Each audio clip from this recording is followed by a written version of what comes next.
Potatoes are part of that elusive group of ingredients that seem so seemingly simple, but always taste so much better when prepared by professionals or in restaurants. Just like the care that you put into making eggs, if you put a little bit of process and effort into making your potatoes, it can make all the difference. It really depends on how much time you want to sacrifice. I'm the first person to just cut up some spuds, throw that into a pan, and call it a day. But if you want to take it a little bit further, here are 7 recipes on how you can up your potato game. I think I need you every single summertime. First thing you want to do is select the right potato for the job. You've probably heard of the terms waxy and floury to describe spuds. Well, with over 4,000 varieties of potatoes around the world, those will fall anywhere within that spectrum. What this means is that floury potatoes contain more dry matter, basically less water and more starch, which is why when boiled, the skins split because the contents expand. I'll use waxy potatoes for recipes where shape is important, boiling, roasting, and slicing. Floury for things like French fries, crunchy roasts, and mashed potatoes. It comes down to personal choice and experimenting, really.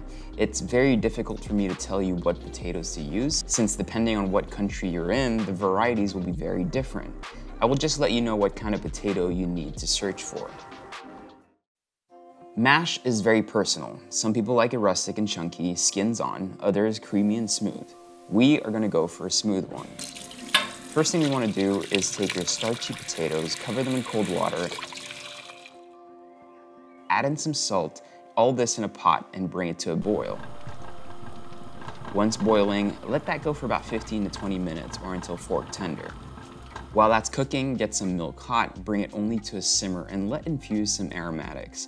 I only added some smashed garlic, but feel free to add anything else. Keep this on a very low simmer and leave it for 10 minutes.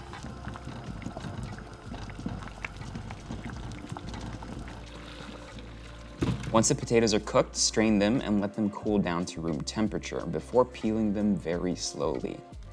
Now the best thing you can do is get them through a potato ricer or mill. This is the best way to get a light and smooth mash. If you're like me and just don't have one lying around, it does seem like a very specific tool to have. Just mash them carefully and then use a fork to finish the job. Or do it all by fork if that's the only thing you have. Just make sure not to overdo it. Add in some cubed room temperature butter and mix thoroughly. Next comes the most annoying part of the recipe. You're going to pass this through a sieve. The finer, the better. I only had a medium mesh one available. You're gonna press everything through, come out the other side, and use a spatula to just get all that perfectly smooth mash. It's a slow and very messy process. At this point, you can carefully fold in your milk mixture. Add as much or as little as you want, depending on how soupy you like your mash. This is where you can actually taste it and adjust it with salt. Play with it a little bit, and then add in some melted butter if you want. I know you do. Smooth, delicious, everything you want it to be. If you haven't heard of Rosti before, it's a very popular potato dish in Switzerland. It's kind of similar to a hash brown, but I feel like a hash brown is usually thinner and has crispier, raggedy edges, versus a Rosti is kind of like more of like a potato cake, nice and round, perfectly crisp exterior, but nice creamy interior. It's also in the same category as a latke, except that a latke uses egg and onions and matzo as a binder. This for me is just a beautiful dish that can just be done simply just by using some potatoes. The first thing you want to do here is to parboil the potatoes. Again, skin on or skin off, it's really up to you. You want to do this for about 6 to 10 minutes. You're looking for a potato that is just slightly softer, yet not cooked. Let that rest for 2 hours. The next step is to just grate some potatoes and season them with some salt and some pepper. Now, a lot of people will add different binders to a rosti, but I feel like keeping it nice and clean is the best way to go. It might be a little harder to cook, but it's so much tastier. Add 1 tablespoon of butter and 1 tablespoon of duck fat in a pan. Keep it to a medium to low heat. We're first going to fry off the potatoes loosely for about 3 minutes, and then we're going to start forming the rosti.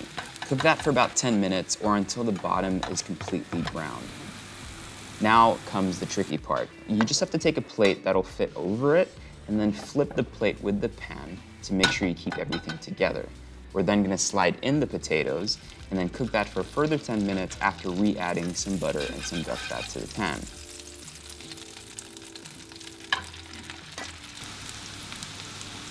When finished, this can be topped with cheese and bacon and salmon and sour cream, or you can just have it plain. It is delicious. Oh. So this is exactly what you look for in a rosti. Nice crisp exterior, but at the same time really kind of like soft and chewy inside. But you want that golden crust, and you want that almost mash-like consistency inside. It's so really stringy and nice. There are tons of ways you can do a gratin dauphinois, and I'll just show it to you in its most basic form. Start with some very nice waxy potatoes. I used 7, and it's up to you if you want to keep the skins on or off. I like the skins on, it gives it a nice little texture. We're going to slice them equally, maybe in around 4mm slices. In a pot, you're going to mix 500 milliliters of milk, 500 milliliters of cream, salt, nutmeg, 6 cloves of garlic, and some pepper. Bring this whole mix to a simmer. Slide in your potatoes and cook for about 10 minutes. Make sure you mix them from time to time, just so that the slices don't stick to the bottom of the pan. Once time is up, take the potato slices out, lay them in a baking dish, and cover with the cream mixture. Now you have 2 options at this point. You can either reuse this cream mixture or discard it completely and add in a new batch of cream or crème fraîche or sour cream, really up to you. I personally just don't like the waste. You can also top this whole thing with grated gruyere cheese, but I feel like it's already a lot of fat. Place this in the oven at 175 degrees for 25 minutes or until golden brown.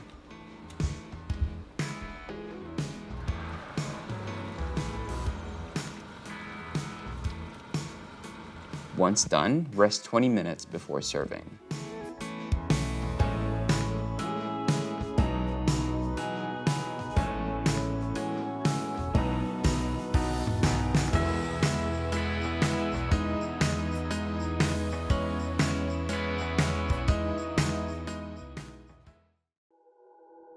We're going to be using a variety of roast style potatoes here today. First thing you want to do is place them with some cold water in a pot and salt it like the sea sailor.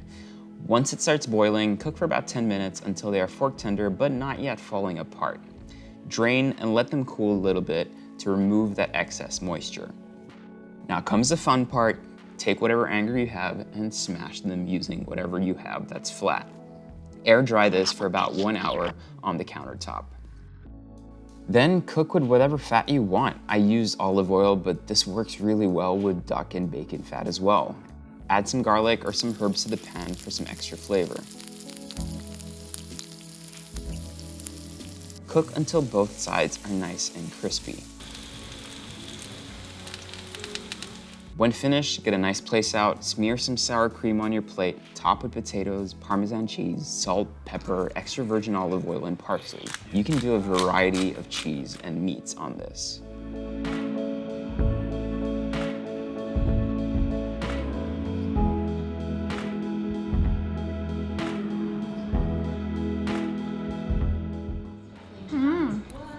So good. I could eat this every day.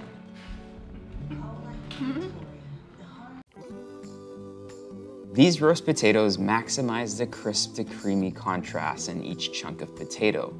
Large chunks of potatoes will maximize the contrast between the exterior and the interior, whereas smaller chunks will become a little bit more crispy and will have less of that creaminess inside.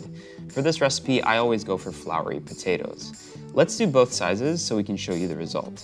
You can peel them first. I always end up using a knife, not a peeler. Just make sure you don't throw away those skins. More on this later.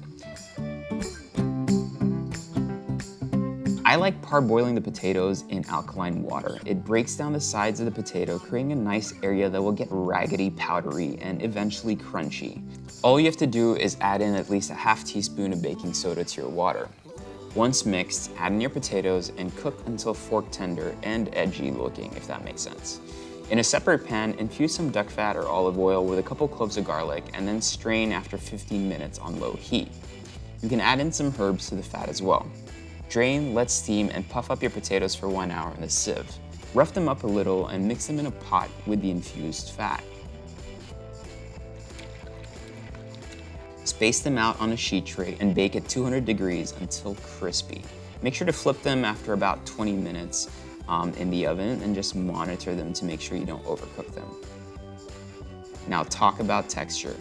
Let's zoom in, look at some macro shots, and you'll be able to see those layers and the separation of the crispy exterior and that creamy interior we were talking about earlier. Okay, I'm gonna do the tasting outside because I am losing light inside. Usually in the studio, I'd have a bunch of lights set up, but here I'm working with the natural light, and it's getting really dark in there. So the potatoes are completely ready, and the puff on them is insane. Like, you really see the skin just separate itself from the creamy interior that we were actually going for. Let's try one out. That sounds super dry. It's exactly what you want. Crunchy. They almost taste deep fried, but they're not. And I think that's the key to a really good roast potato. Remember how I told you not to throw away the skins? Well, this is why. If you are going to be working with a lot of potatoes, you'll find that, especially if you peel them, you'll be left with a lot of leftover skins. All you have to do is pat them dry, leave them out on the counter, or use a paper towel, and then toss them with some duck fat, some olive oil, and maybe some salt. You can then add any type of herb or spice or cheese to them. Place them on a sheet pan and in the oven at 200 degrees until crispy, usually at least 30 minutes. These things come out almost looking like chips, but still a little softer. I just love the flavor that they carry and how they can just be a vehicle for any other ingredient or topping. For baked potatoes, I never wrap them in aluminum foil because I feel like this ends up boiling the potato. What we want to do is preheat the oven at 175 degrees, prick the potatoes all over with a fork, and then rub with olive oil, salt, and pepper.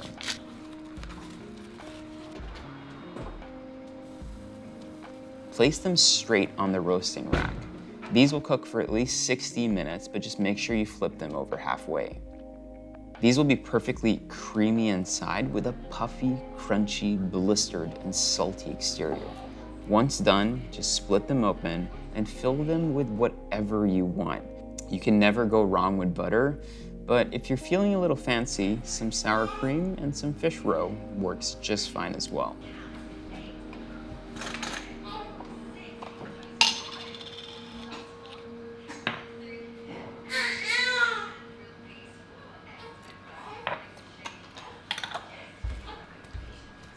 Okay, so that was 7. I know a lot of you guys are probably wondering why French fries.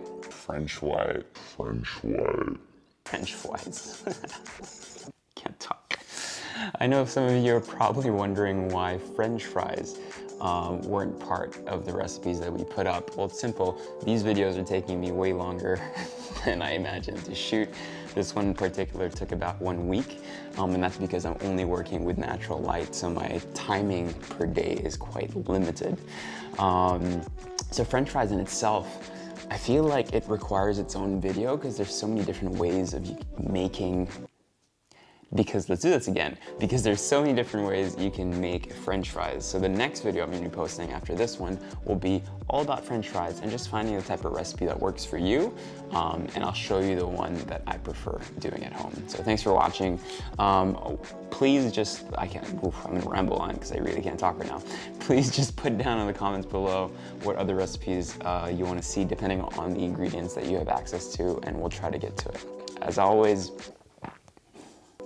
okay, I'm gonna cut the video here because this is terrible.